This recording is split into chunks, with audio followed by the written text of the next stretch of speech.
The dreadnought appeared without warning. One moment, the space beyond Meridian Station was quiet, just the soft blue shimmer of the outer rim stars and the slow rotation of cargo ships making their usual rounds. The next moment, something enormous slid out of a jump corridor and filled the entire forward viewport like a mountain that had decided to visit. I was on my second cup of coffee when my sensor officer, Vreel, made a sound I had never heard from him before, a kind of strangled, high-pitched hum that meant he was trying very hard not to fall out of his chair. "Captain Malone," he said carefully, "I am reading a Keth Imperial dreadnought. 12 kilometers in length, weapon systems fully armed, shield capacity approximately 400% above anything we have on record."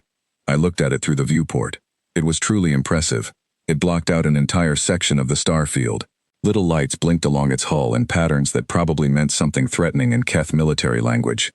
"Okay," I said. Vreel turned to look at me. His large amber eyes were wide. "Okay?" "Okay." I took a sip of my coffee. The communication channel opened before I could say anything else.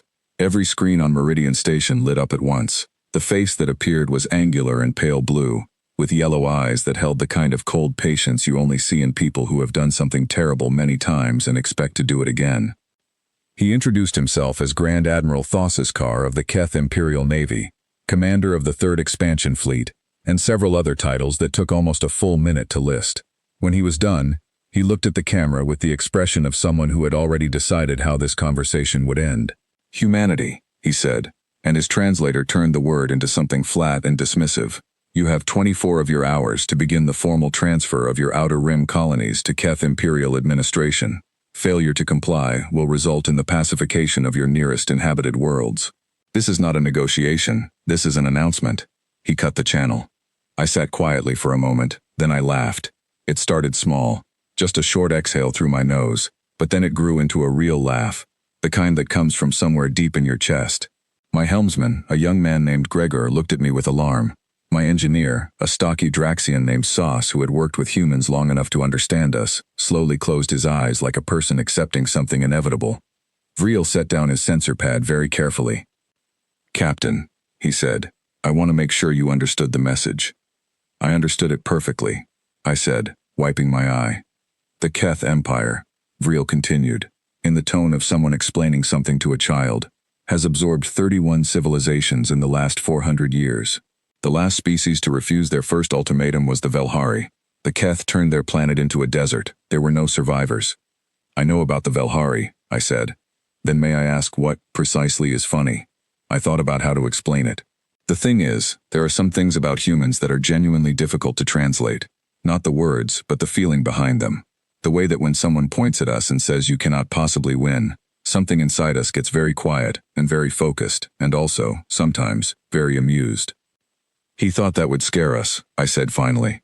Vreel stared at me for a long moment. "It should." "Maybe," I agreed. "But it didn't, and that's the problem he doesn't know he has yet." I put down my coffee and reached for the communication panel. I had some calls to make. Within 6 hours, I had 47 captains on a shared channel. Nobody had organized it. Nobody sent out a formal request or filed a report, or asked permission from the Colonial Authority. Word just traveled, the way it always does among ship crews. Fast, informal, and accurate. A Keth dreadnought had parked itself in the Outer Rim and issued an ultimatum, so people called each other. The channel was loud. 47 captains talking at once sounds like a very large, very opinionated family dinner, and the tactical content was about the same. But underneath the noise, something real was happening. Everyone was already thinking. Everyone was already planning.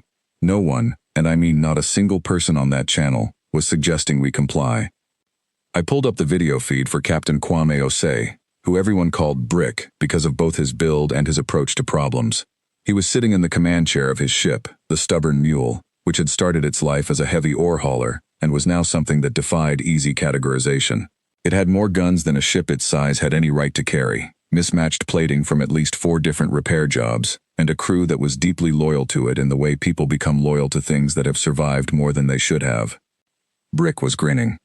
"Tell me we're not surrendering," he said when he saw my face. "We're not surrendering," I said. His grin got wider. "Good. I already started making modifications." Then there was Captain Yeva Sorokina, who had spent 12 years hunting pirates in the deep corridors before taking a commission with the Colonial Defense Fleet. She didn't smile much. She didn't need to. She had a way of raising one eyebrow that communicated complete confidence more effectively than most people's speeches. "I've been studying their formation," she said. "Their dreadnought is impressive, but it's slow. They clearly expect enemies to either flee or stand still. We don't have to do either." And there was Captain Lin Bao, who his crew called Jinx, though nobody remembered why anymore. He was 29, the youngest captain on the channel, and he flew his ship, the quick little frigate Persistent Question, the way some people play games, with complete instinct, zero hesitation, and a kind of cheerful creativity that made experienced pilots nervous. "I'm already live streaming," he said. "You're what?" I asked. "To the Sol network. We're at 60 million viewers and climbing." He checked something off screen. 80 million. People are really engaged. I took a breath. "Jinx, this is a military situation." "Yes, and 80 million people are watching it. 90 now." He looked back at me with complete calm. "Also, someone has already made merchandise." The Keth tried psychological pressure next. Boss's car sent a data package to every screen on every human ship and station in the sector. It contained footage of past Keth conquests, civilizations that had refused, worlds that had been reduced to silence, species that no longer existed because they had made the wrong choice. It was professional, well-edited, and designed to produce a very specific emotional response. What it actually produced was different. Brick watched it, nodded slowly, and sent a response through the open diplomatic channel. I don't know exactly what he sent. He described it as a piece of classic human cultural communication and refused to be more specific. What I do know is that the Keth's cultural translation team spent 3 hours analyzing it, and then 2 members of that team requested personal leave. I sent my own response, which I wrote very carefully to match a specific tone. It was polite, it was clear, it thanked the Grand Admiral for his communication, and informed him that humanity had reviewed his terms and was not interested. It offered a counterproposal, which was simply that the Keth fleet return to wherever it had come from, and we would all continue our lives without further incident. I signed it with my rank and name and the registry number of my ship. Thos's car opened a channel within 20 minutes. He was very close to the camera this time. "You are not taking this seriously," he said. "I'm taking it very seriously," I said. "I'm just not taking it the way you expected. My fleet can reduce your stations to debris. I know. Your ships are a fraction of our strength. I know that too." He was quiet for a moment, which I could tell frustrated him. He was used to fear filling the silences. "Then explain your behavior." I thought about it. "Have you ever tried to intimidate something that wasn't afraid of you?" He didn't answer. "It doesn't work," I said. "Not because the threat isn't real. The threat is very real. Your weapons are real. Your fleet is real. And what you did to the Velhari was real. I'm not pretending any of that away. But fear is a response, and we're not having that response. So everything you've built to take advantage of fear isn't finding any ground to stand on." He cut the channel again. Behind me, Vreel let out a slow breath. "You understand that reasoning with them is unlikely to resolve this." "I'm not reasoning with them," I said. "I'm giving them information they don't have yet. Whether they use it is their choice." They sent the destroyer squadron on the 41st hour. 7 ships, sleek and fast by Keth standards, which meant they were big and powerful by almost anyone else's. They came in hard toward one of our outer colony stations, broadcasting a message about demonstrated resolve and final warnings. They had no idea what they were flying into. We had spent 41 hours not panicking. We had used that time very well. Sorokina had mapped 3 ambush corridors through the asteroid belt on the station's far side. Brick had rigged 6 communications buoys to read on scanners as ships, creating a ghost fleet that didn't exist. Jinx had taken his frigate and buried it inside a decommissioned mining platform, completely dark, waiting. I held my ship back, watching the formation come in. "Patient," Sorokina said over the channel. One word. Everyone knew what it meant. The destroyer squadron reached the edge of the asteroid belt and slowed, reading the ghost ships on their scanners, adjusting formation. That was the moment. Sorokina came out of the asteroids from 3 directions at once, her attack wings moving in a pattern that had no name in Keth tactical doctrine because no one had ever done it before. Brick roared out from behind the station in the stubborn mule with every weapon firing, which was a considerable number of weapons. Jinx lit up the mining platform's engines and dropped out of hiding directly behind the lead destroyer at a range so close the Keth captain probably saw him through a porthole. It was over in 9 minutes. 3 Keth destroyers were destroyed. 2 more were badly damaged and retreating. The remaining 2 pulled back to regroup. Our ships were all still flying, though the stubborn mule had taken some serious hits to its midsection. Deck 4 through 7 are open to space, Brick reported over the channel, completely calm. Are you okay? I asked. Sealed the bulkheads. We're fine. A pause. Still shooting. The engagement is over, Brick. I know, I'm shooting at the ones that are leaving, encouragingly. Jinx's voice came in, slightly breathless. Did we just… Okay. I need about 30 seconds. Take your time, Sorokina said. It was the closest she got to warm. On the Soul Network, according to Jinx's later report, viewership had reached 400 million.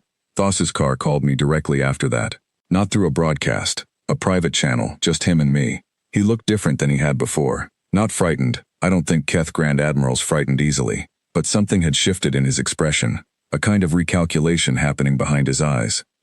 You are the commander of the human forces, he said. I'm a commander, I said. One of several. Who is in charge? Nobody, really. We talked, we agreed, we acted. That's how we do things when something needs doing. This seemed to genuinely confuse him. There is no central authority.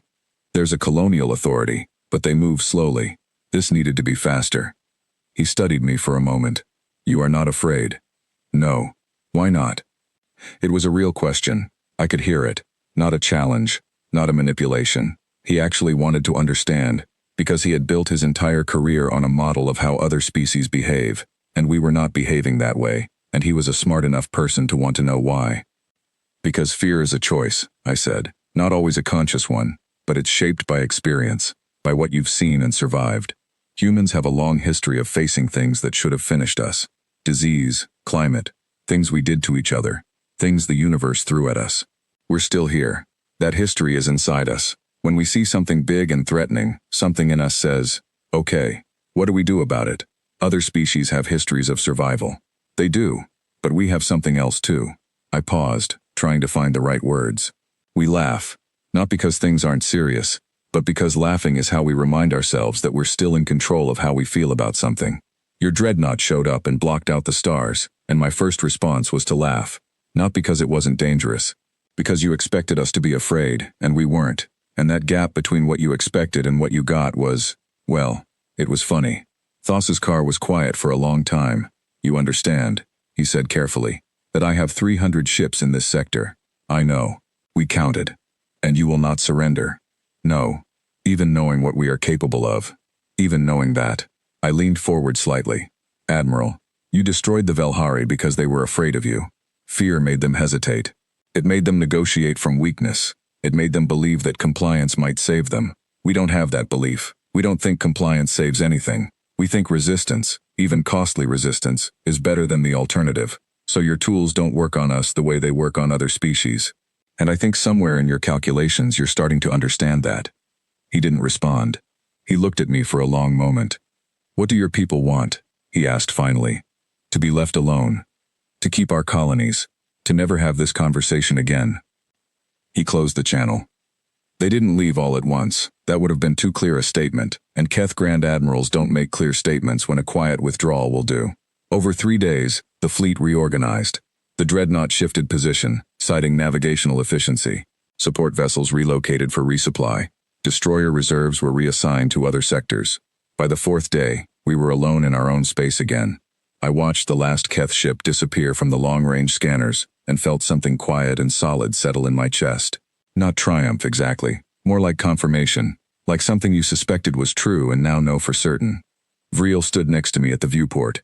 He had been unusually quiet for the past 2 days, which for Vreel, who was normally very precise and communicative, was noticeable.